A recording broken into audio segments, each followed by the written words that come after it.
Breaking news పర్యావరణ పరిరక్షణ వంట గ్యాస్ పొదుపే లక్ష్యంగా కీలక డెసిషన్ తీసుకుంది ఏపీ గవర్నమెంట్. ఎల్పీజీ స్థానంలో పీఎన్జీ వినియోగాన్ని ప్రోత్సహించేందుకు రాష్ట్ర కేబినెట్ ఆమోదం తెలిపింది.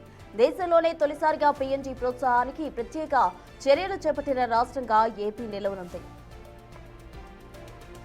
తొలి దశలో విజయవాడ, గుంటూరు, విశాఖపట్నం, తిరుపతి వంటి ప్రధాన నగరాల్లో ఈ కనెక్షన్స్ విస్తరించనున్నట్టు తెలిపారు మంత్రి నాదెండ్ల మనోహర్. గల్ఫ్ యుద్ధ ప్రభావంతో ఎల్పీజీ ధరల అనిశ్చితి కారణంగా కేంద్ర రాయితీలతో పాటు రాష్ట్ర ప్రోత్సాహకాలు కూడా వినియోగదారులకు అందనున్నట్టు చెప్పారు.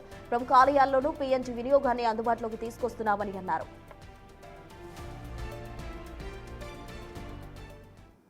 విధానాన్ని మరింత విస్తరించే విధంగా ప్రజలందరికీ కూడా ఆ అవకాశాన్ని సద్వినియోగం చేసుకోవడానికి ఈరోజు కేబినెట్ ఆమోదం తెలిపింది. కేంద్ర ప్రభుత్వం ఇస్తున్న రాయితీలు కానివ్వండి, ప్రత్యేకంగా ఈ గల్ఫ్ వార్ వలన వచ్చే కొన్ని ఇబ్బందుల్ని దృష్టిలో పెట్టుకుని ఎల్పిజి వాడకం తగ్గించుకుని ఎగ్జిస్టింగ్ ఇన్ఫ్రాస్ట్రక్చర్ ఏదైతే పైప్ న్యాచురల్ గ్యాస్లో ఉందో దాన్ని ఉపయోగించుకోమని కేంద్ర ప్రభుత్వం కూడా గెజెట్ నోటిఫికేషన్ జారీ చేయడం జరిగింది. అది దాని గురించి మీ అందరికీ కూడా తెలుసు. పిఎన్జి ద్వారా గ్యాస్ నిరంతరంగా సరఫరా అవుతూ ఉంటుంది. సిలిండర్ లాగా మనం ఎప్పుడైతే మన సిలిండర్ నిల్వలు పూర్తవుతే ఇమీడియట్గా వెళ్ళి మళ్ళీ మనం దాన్ని మార్చుకునే అవకాశం, బుకింగ్స్ అటువంటి అవసరం లేకుండా నిరంతరం 24/7 365 డేస్ మనకి సరఫరా జరిగే అవకాశం ఉంటుంది.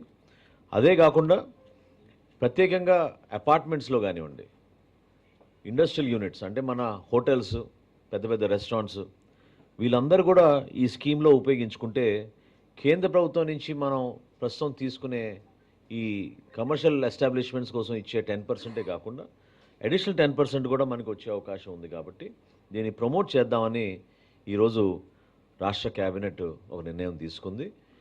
ప్రధానంగా ఆలయాల్లో కూడా తిరుమల తిరుపతి దేవస్థానం, విజయవాడలో మన దుర్గమ్మ ఆలయం, అదేవిధంగా ప్రధానమైన ఆలయాలు శ్రీకాళహస్తి, అన్నవరం,